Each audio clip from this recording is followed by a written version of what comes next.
আজ স্কুলে যেতে পারলাম না, মাস্টার মশাই খুব বকবেন। এত চিন্তা করছিস কেন? বাইরে কি জোর বৃষ্টি দেখেছিস? এই বৃষ্টিতে স্কুলে যাওয়া যায়? সেটাই তো, এই বৃষ্টির কারণে সব মজা ভেসে গেল। স্কুলে যেতে কত মজা লাগে। পাগল হচ্ছিস নাকি তুই? স্কুলে আবার কিসের মজা? আমার তো পড়াশোনা করতে একটুও ভালো লাগে না। তুমি স্কুলের আসল মজাটাই বোঝো না দিদি। আমার পড়াশোনা খুব ভালো লাগে, আর স্কুলে যেতেও। শারদা, ও শারদা, শোন না মা, হঠাৎ শরীর খুব খারাপ করছে, মনে হচ্ছে জ্বর আসবে। আমি কেটে কুটে সব তৈরি করে দিয়েছি, গিয়ে একটু ইলিশ মাছগুলো রান্না করে ফেল। কিন্তু আমি তো কখনো ইলিশ মাছ রান্না করিনি। এ তেমন কোনো ব্যাপার নয়, কোনো সাহায্য লাগলে আমায় বলবি। যা, একটু তাড়াতাড়ি রান্না চড়িয়ে দে।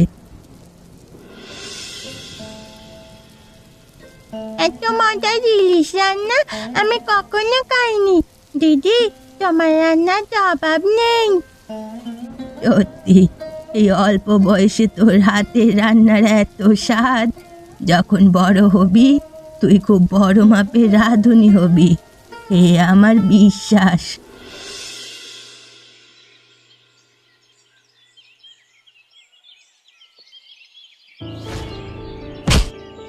মুরালি, তুই আমার ধাক্কা দিলি কেন? ইচ্ছে করে ধাক্কা দিইনি, হঠাৎ লেগে গেছে। একদম মিথ্যে কথা বলবি না। তুই ইচ্ছে করে আমার ধাক্কা দিয়েছিস, তুই খুব খারাপ। আচ্ছা, আমার ভুল হয়ে গেছে। আয়, আমার হাত ধর, উঠে উঠে দাঁড়া।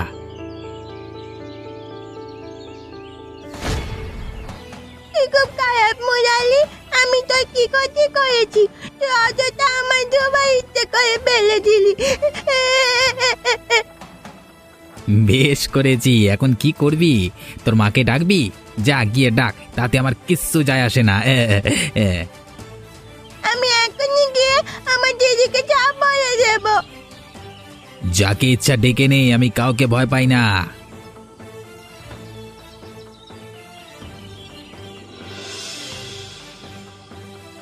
তুই আমার বোনকে কেন মেরেছিস মুরালি?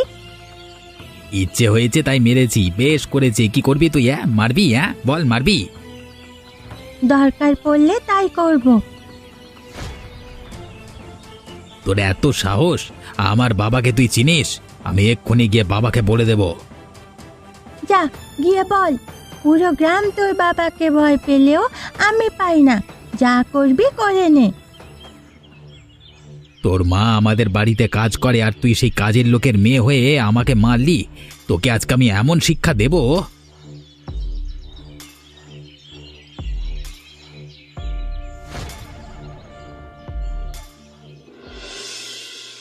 কি শুরু করলি বলতো? আমার হাত কেটেছে, তুই কেঁদে ভাসাচ্ছিস। আমার কারণেই সব কিছু হলো দিদি। যদি জানতাম মুরালি তোমায় আঘাত করবে, আমি এসে ওর ব্যাপারে তোমায় বলতাম না। বেশ করেছিস বলেছিস। আরেকবার ওকে সামনে পেলে মেরে চামড়া তুলে নেব। তোমার হাত থেকে রক্ত পড়া কমছেই না। দাঁড়াও, আমি মাকে ডেকে নিয়ে আসি।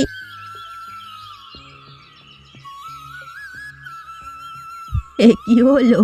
এভাবে চোট পেলি কি করে? কত রক্ত বেরুচ্ছে। আস্তা, তাড়াতাড়ি গিয়ে মলম আর তুলোর বাক্সটা নিয়ে আয়। উফ মা, তেমন কিছু হয়নি। গাছ থেকে আম পাড়ছিলাম, পড়ে হাতে ব্যথা পেয়েছি। মিথ্যে কেন বলছিস দিদি? মা, দিদি গাছ থেকে পড়েনি, ও মিথ্যে কথা বলছে। তাহলে হাতের এই অবস্থা কি করে হলো? আমার মুরালি জ্বালাতন করছিল, তাই দিদি রেগে ওর সাথে ঝগড়া করতে যায়, আর তখন মুরালি দিদির হাতে পাথর মেরে দেয়। আরে, খুব বড় হয়ে গিয়েছিস তাই না? তুই জানিস না ও জগদীশের ছেলে? জগদীশ যদি জানে তাহলে আমার চাকরি থাকবে না। উফ, তোরা যে কি করিস। মুরালি আজও কেউ খেলতে আসেনি। তোরা সবাই তৈরি হয়ে কোথায় যাচ্ছিস? কোথায় যাচ্ছি তোকে কেন বলবো? তোকে স্কুলের বাইরে কাল রসগোল্লা খাওয়াবো। রসগোল্লা? আমি রসগোল্লা খুব ভালোবাসি। এবার তো বল, তোরা কোথায় যাচ্ছিস? গ্রামে নতুন মেলা শুরু হয়েছে। আগামী 7 দিন মেলা চলবে। বিশাল বড় মেলা, কত রকমের খেলনা, মিষ্টি, উফ, খুব মজা হবে। তাই সবাই সেখানেই যাচ্ছি। সবাই মিলে যাচ্ছে আর আমরা মেলা যাব না? না, গিয়ে দিদিকে বলবো, দিদি ঠিক আমার মেলায় নিয়ে যাবে। তুই গিয়ে তোর মাকে বল তোকেও মেলায় নিয়ে যেতে, তাহলে তুইও অনেক রকমের খেলনা কিনতে পারবি। আমি সকাল থেকে পড়াশোনা করতে করতে বিরক্ত হচ্ছি। আর তুই কোথায় ঘুরতে গেছিলি? আমি মাঠে সবার সাথে খেলতে গেছিলাম, কিন্তু আজকেও খেলতে আসেনি দিদি। কেন, কি হচ্ছে ওদের? গ্রামে মেলা শুরু হয়েছে, সবাই মিলে মেলায় যাচ্ছে। আমার সব বন্ধুরা মেলায় গেছে। গ্রামে মেলা হচ্ছে আর আমি জানি না? দিদি, আমার মেলা যেতে খুব ইচ্ছে করছে। কত রকমের খেলনা, মিষ্টি, আমার নিয়ে চলো না। পাগল হয়েছিস? আমি অঙ্কে 2 পেয়েছি। এখন মাকে মেলায় যাওয়ার কথা বললেই মা রেগে যাবে। কিচ্ছু হবে না, আমি মাকে বলবো মেলায় যাওয়ার কথা। মায়ের হাতে বোধহয় এখন টাকাও নেই। এ সময় মেলায় যাবো বললে মা মনে হয় রাজি হবে না। আমার সব বন্ধুরা আজকে মেলায় যাচ্ছে, শুধু আমি ছাড়া। ওরা কত মজা করবে আর আমি একা বাড়িতে বসে থাকবো।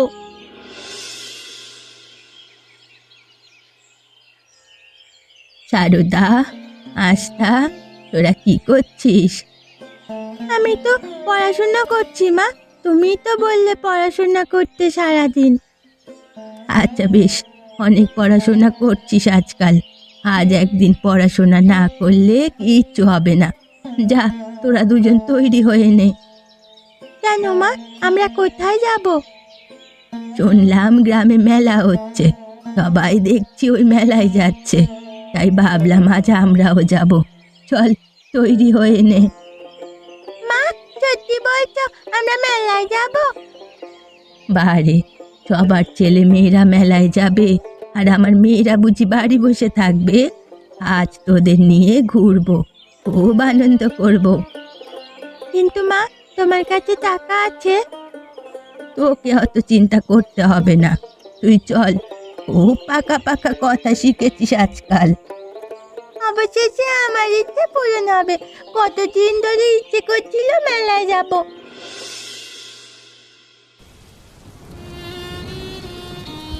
দিদি, দিদি, আমি এখানে, তোমরা কোথায়?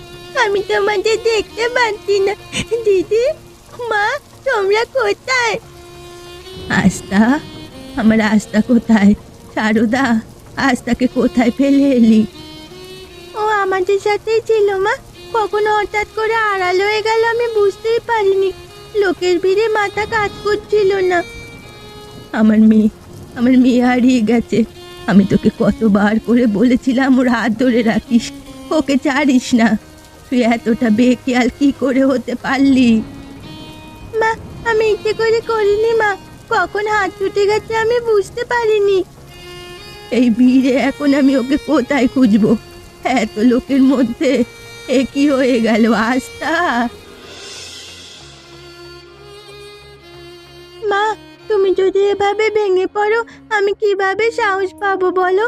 কে আমার শক্তি আর সাহস দেবে? আমার আস্থা আর কখনো ফিরে আসবে না। আমি আমার আস্থাকে হারিয়ে ফেললাম। ওই মেলা আমার জন্য কাল হয়ে দাঁড়িয়েছে। তুমি সাহস রাখো মা। ওপরওয়ালা যদি সহায় হন তাহলে শীঘ্রই আমরা আস্থাকে ফিরে পাবো।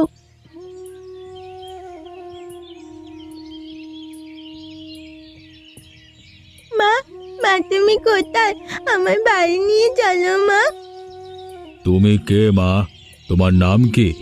এখানে মাঝ রাস্তায় কে ফেলে গেছে তোমাকে? কথা বলো।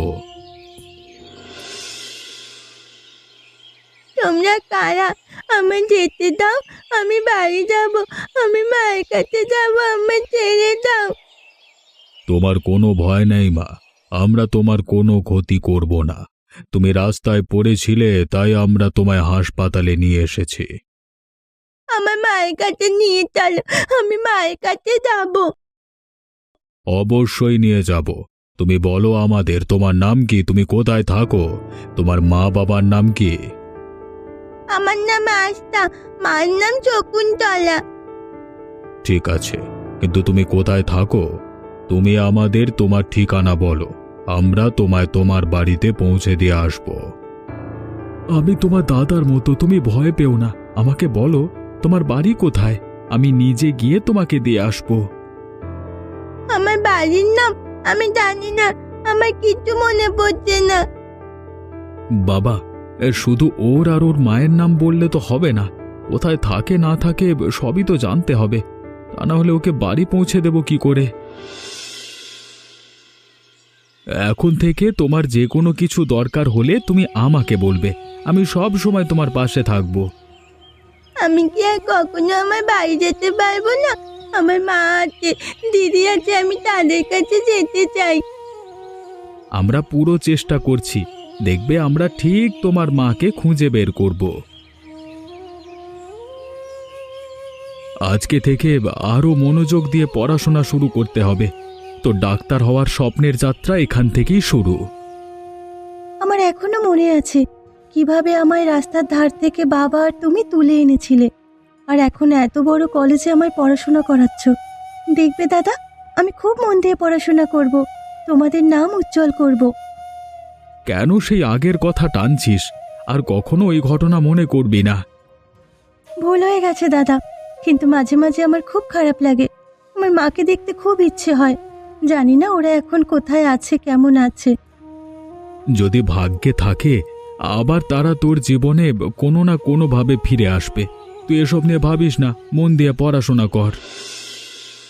শারদা, কিছু টাকা দরকার। কালই তো দিলাম 200 টাকা, কি করলে সব? ডাক্তারের কাছে গেছিলাম, সেখানে খরচ হয়ে গেছে, আজ ওষুধ আনতে হবে। আচ্ছা ঠিক আছে, 100 টাকা দিয়ে যাচ্ছি, ওষুধ নিয়ে নিও। না না, 100 টাকায় কিচ্ছু হবে না, 500 টাকা চাই, অনেক ওষুধ কিনতে হবে। মা, আমার কাছে এখন এত টাকা নেই, আমি তোমায় কিভাবে দেব 500 টাকা? সারাদিনে এত কাজ করিস, অথচ অল্প কটা টাকা তোর কাছে নেই, 500 টাকা দিতে পারছিস না? মা, আমার কাছে থাকলে আমি কখনো টাকা দিতে ইতস্তত বোধ করেছি? আজ আমার কাছে নেই, তাই আমি দিতে পারছি না। ওষুধপত্রের অভাবে যেদিন মরে যাব সেদিন বুঝবি। ওষুধের জন্য টাকা খুঁজছি, অল্প কটা টাকা দিতে পারছিস না। তোর মতো মেয়ে না থাকাই ভালো। ঠিক বলেছ মা, প্রার্থনা করো যেন আস্থার মতো আমিও হারিয়ে যাই, অন্তত রোজকার এই অশান্তি থেকে মুক্তি পাবো। পড়াশোনা ছেড়ে দিলাম, দিনমজুরের মতো খেটে এই সংসারের হাল ধরলাম, কিন্তু তাও তুমি খুশি নও। এর চেয়ে আমি কোথাও হারিয়ে গেলেই ভালো হতো।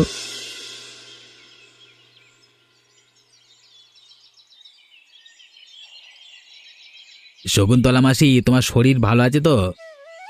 চলছে কোনো রকম। আজ সূর্য কোন দিক থেকে উঠেছে, তুমি সকাল সকাল আমার বাড়িতে? বলছি, শারদার বিয়ের ব্যাপারে কোনো চিন্তা ভাবনা করেছো তুমি? পাগল হয়েছ? ওর যদি বিয়ে হয়ে যায়, আমায় কামাই করে কে খাওয়াবে? আরে বাবা, একবার ভেবে দেখো, যদি কোনো ধনী লোকের ঘরে ওকে বিয়ে দিতে পারো তাহলে লক্ষ লক্ষ টাকা আসবে, আর ওর টাকা মানি তো তোমার টাকা, তাই না? সত্যি মুরালি, তোমার মাথায় খুব বুদ্ধি। যে কথা আমি কখনো চিন্তাই করিনি, তুমি সে কথা ভেবে নিলে। ভাববার তো কথা। দিল্লিতে আমাদের এক পরিচিত থাকে, পীতাম্বর শেঠ।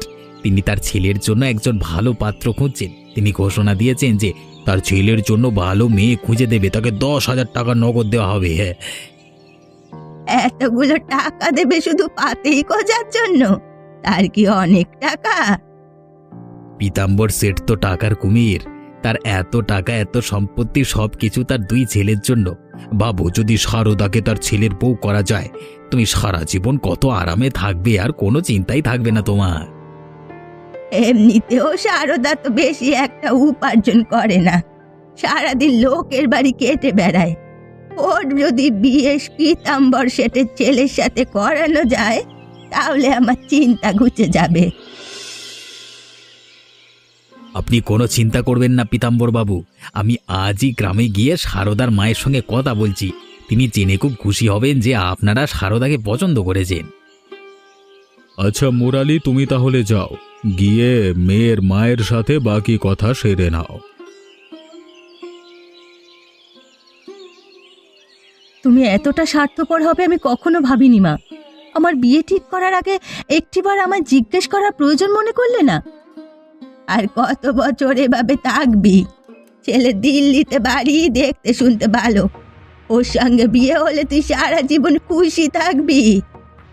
পুরো জীবন তোমার কথা মতো চললাম, ছোট থেকে বাড়ির দায়িত্ব নিজের কাঁধে তুলে নিলাম। আস্থার হারানোর পর থেকে তুমি যত খারাপ ব্যবহারই করো সব আমি মেনে নিয়েছি। এই প্রতিদান তুমি আমায় এভাবে দিলে? বেশি কথা বলিস না, আমি যা করেছি তোর ভালোর জন্যই করেছি।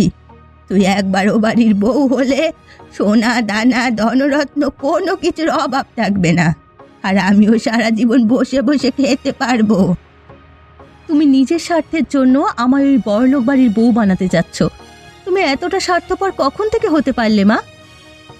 আমি অত কথা জানি না, আমি বলে দিয়েছি তুই ও বাড়ির বউ হবি, আমার কথা নড়চড় হবে না। আর তুই যদি রাজি না হোস আমি গলায় দড়ি দিয়ে মরবো, এই বলে রাখলাম।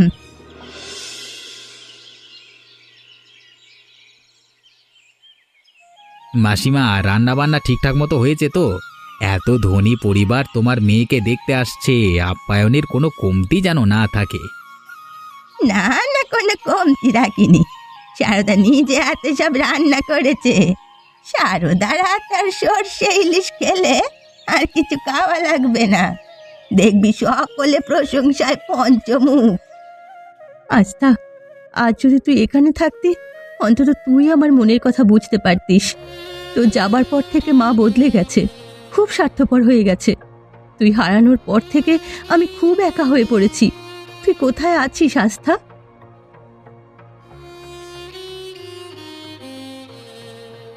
আকাশের যা অবস্থা, মনে হচ্ছে খুব জোর বৃষ্টি আসবে। চলুন আমরা বাড়ির ভেতর গিয়ে কথা বলি। আসুন আসুন, অবশ্যই বাড়ির ভেতরে আসুন। এই জায়গাটা, এই মানুষগুলো সবাইকে এত চেনা চেনা লাগছে কেন? কেন মনে হচ্ছে এর আগেও আমি এখানে এসেছি? সবকিছু কত পরিচিত লাগছে, কিন্তু আমি মনে করতে পারছি না। এই জায়গাটা আমার বাড়ির মতো দেখতে, কিন্তু কিরে, কি হলো? হঠাৎ তুই আবার দাঁড়িয়ে কি ভাবতে শুরু করেছিস? চল আয়, ভেতরে আয়। প্রণব দিল্লিতে পড়াশোনা করেছে, কিছুটা সময় গ্রামেও ছিলাম আমরা, আর আমার মেয়ের আস্থাও এখন দিল্লিতেই পড়াশোনা করে। আস্থা? আপনার মেয়ের নাম আস্থা? হ্যাঁ, প্রণব এবং আনন্দের খুব আদরের ও, বুঝলেন তো। আপনার মেয়ে কোথায়?